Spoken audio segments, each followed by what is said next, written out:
Here's a bit of fun for Christmas and a not very difficult ragtime arrangement of Rudolph. I've got the metronome, you can't hear it, but I can, set to 102, which is probably fast enough. We probably tend to play ragtimes a little bit too quickly.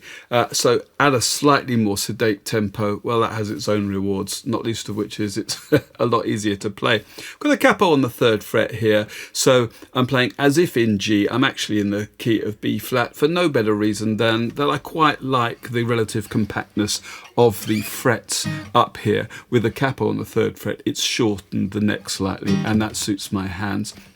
So look, it's got 4 sections. The first 8 bars pretty much repeat. Then there's the "And One Foggy Christmas," that section, and then we come back to the original verse section. So we'll say A, B, A. I'm just going to throw the tab up on the screen and walk you through it. Mostly, the thumb is doing this. It's a kind of Fingerpicking style thing that I've got here. I would normally play G this way, without my first finger, with a little finger up on the top string and perhaps moving to the 2nd string if need be. But actually for this, because I really want that note on the 3rd fret of the 2nd string, and I'm likely to add a note on the 3rd fret of the top string, I'm actually going to finger it this way. This isn't how I normally would finger a G chord, but for this piece. Okay, now you can use that 3rd finger and then add your 4th finger if you like. Or you can just use the 3rd finger for both. In a moment, we're going to see that we're going to need both, but for now. Now I'm using, I reckon, my 3 fingers picking up here. I've effectively assigned my thumb to the bottom 3 strings and my 3 fingers, 1st finger onto the 3rd, 2nd finger onto the 2nd string, and my 3rd finger here up on the top string. So that's that.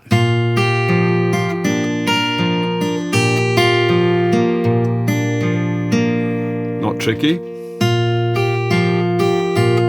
Now at this point you need 2 fingers on the 3rd fret of the top 2 strings. Keeping that thumb moving steadily throughout. Now we move to D7, and the bass note for D7 ought to be the open 4th string, but I'm going to play it on the 5th string because we ended up on the 4th string for the alternating bass in the 3rd bar. So as I start my D7, I want to come down to play a different note, and I'm going to do this. Going to fill in finally with a note on the 2nd fret of the bottom string. You could use your 2nd finger for that, but those last 2 bars, being sure to bring the melody out. And then we finish off with D7, but because I've had this F sharp down here, I can kick off my next D7 bar on the 4th string. Okay. I'm going to use my little finger, I think. Yeah, little finger, I think, on the 3rd fret of the 2nd string. Then my 3rd finger is going to come up to the top string when it's needed. And then the alternating bass there, 4th string to 5th string with a thumb. Now I'm going to shift position and play this D7. If you've watched my videos a lot, you'll know this is a favourite shape. So it's really C, like a C, little finger on the 3rd fret of the 3rd string for C7, and move it up 2 frets. That gives us a lovely compact D7. I mean, it's a lot like this, but a little less bright. The entire 4 strings spans just an octave. Everything's quite compact, gives us a warmer sound. And of course we can include the open top string. And that alternating bass there, so my 3rd finger's coming down from the 5th fret of the 5th string to the 5th fret of the 6th string. So those 2 bars join together.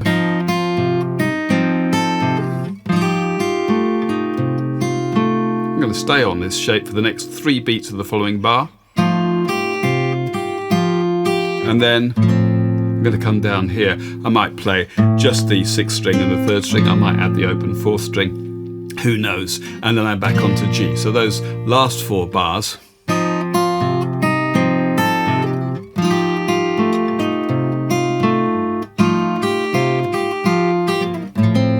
because I want that A in the melody, which is missing in this chord. This D7 doesn't have an A in it. And that's the whole of the first 8 bars. I should have mentioned, but of course it's a ragtime tune, so we're going to be swinging this. You can swing this as heavily as you like, and the slower you are, as I say, we're somewhere around 100 beats a minute for this, the more evident you can make the swing. So anyway, the first 8 bars.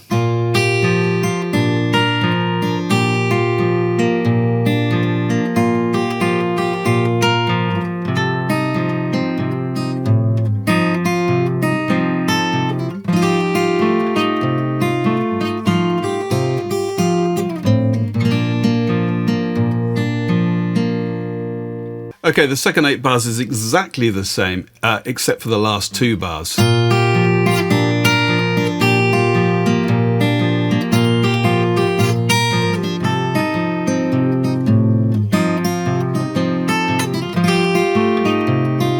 Now we have a different melody here. So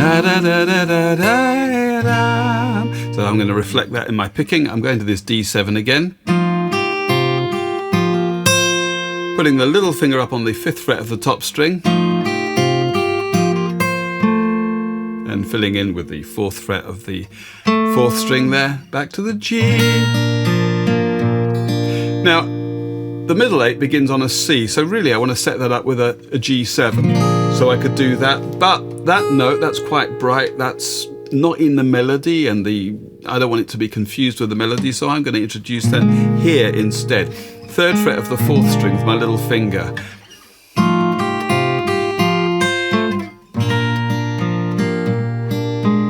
There you go. It's a subtle G7, and that takes us into the middle 8. So let's just map out the chords. C, da da dee da, back to G da dee, and I've reverted to my standard fingering for G. No more need for this. And one foggy Christmas Eve, D7, Santa came to say. And then it's 2 bars of D7, that's quite simple. Rudolph with your nose so bright. Then 2 beats of E minor, won't you, and 2 beats of A7. Guide my, finishing off with D7, sleigh tonight, before we get into the final verse. But I'm not going to play the E minor and A7 there. We're going to go up the neck a little bit for some fun. Alright, so we start like this on the C chord, and my thumb is going between the 5th and 4th strings. Then for the G, I'm going to need that note on the 3rd fret of the 2nd string and the open 2nd string.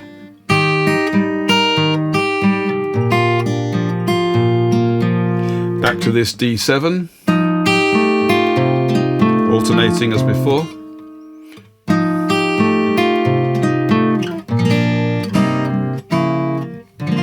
Not. So a little climb up there, typical kind of ragtime thing. G, A minor 7, then I'm going to play, maybe I'm going to have a note on the 2nd fret of the 4th string as well. That's my B flat diminished, going to a straight G over B.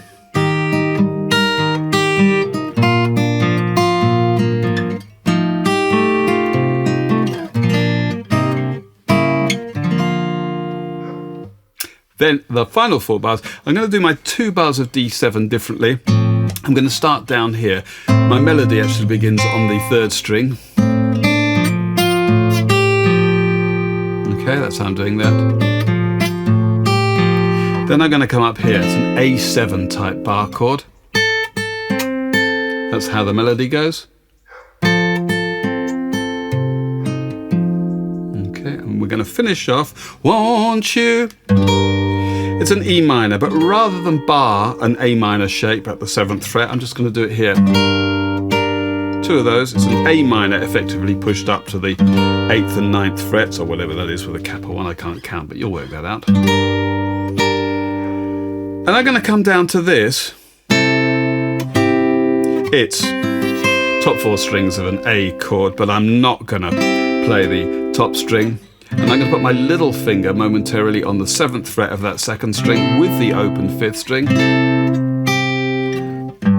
Won't you guide my sleigh back to that D7, and I'm playing the outer two notes, the 5th and 2nd string of that shape, then coming in to the 3rd and 4th strings. And actually, I'll probably kick that a little bit, by which I mean just play half a beat on the outer ones.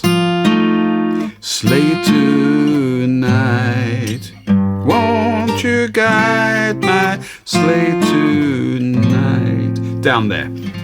Okay, that's a bare bones of a D7 with an F sharp in the bass. And just to bring us back in, I'm going to place a finger there on the 3rd fret of the 3rd string to create a little D augmented kind of thing. So the whole of that middle 8.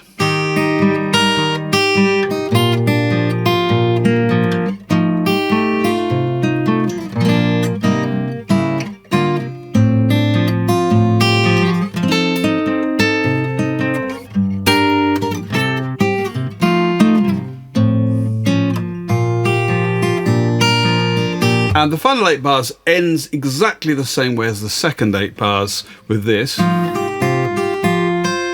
this time I'm just going to finish on a straight chord of G somehow, and maybe just sneak in the top open 4 strings at the end for a little G6. That would be a kind of characterful little inclusion then. Ho, ho, ho. That's it. All right, let's have a playthrough of the whole thing.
And that's it.